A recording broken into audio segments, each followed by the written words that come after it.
Akarshan Films present मालिक के खातिर बारो तू बड़ा सान हो खरे जवानी तोहर होता जिया न हो अरे बाप रे ध्यान हो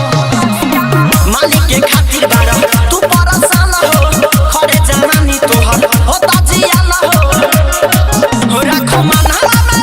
पूरा होई विश्वास होई नंबर पकवाला निधड़क करो न सुनो 99 9 निहुरा के 87 7 सुता के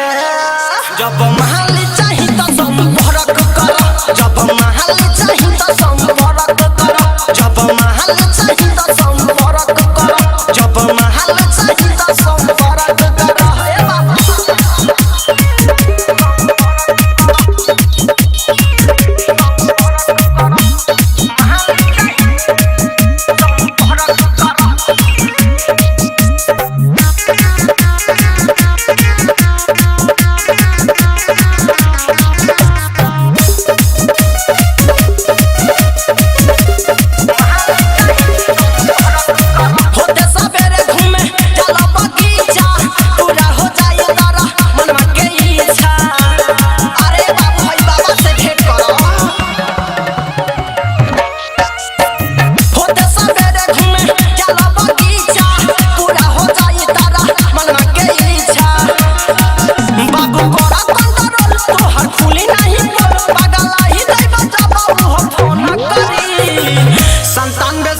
ससुरा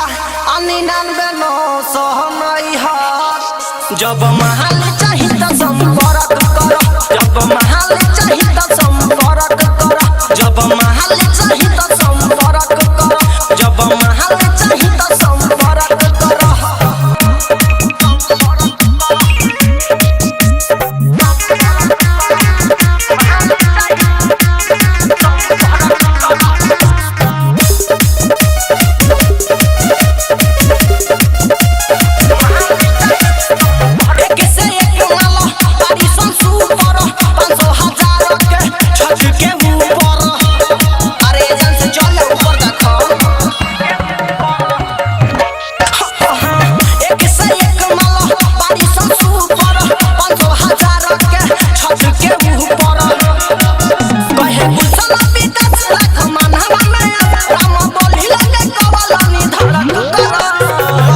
संतानवे 7 सुता के 98 8 उठा के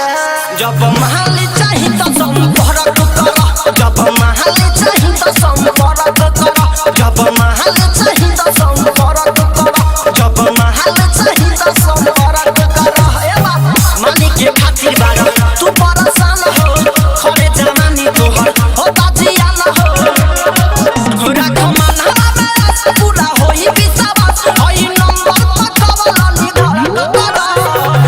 आपने जिस व्यक्ति को कॉल किया है वह अभी दूसरी कॉल पे व्यस्त है, कृपया प्रतीक्षा करें। जब महल चाही तो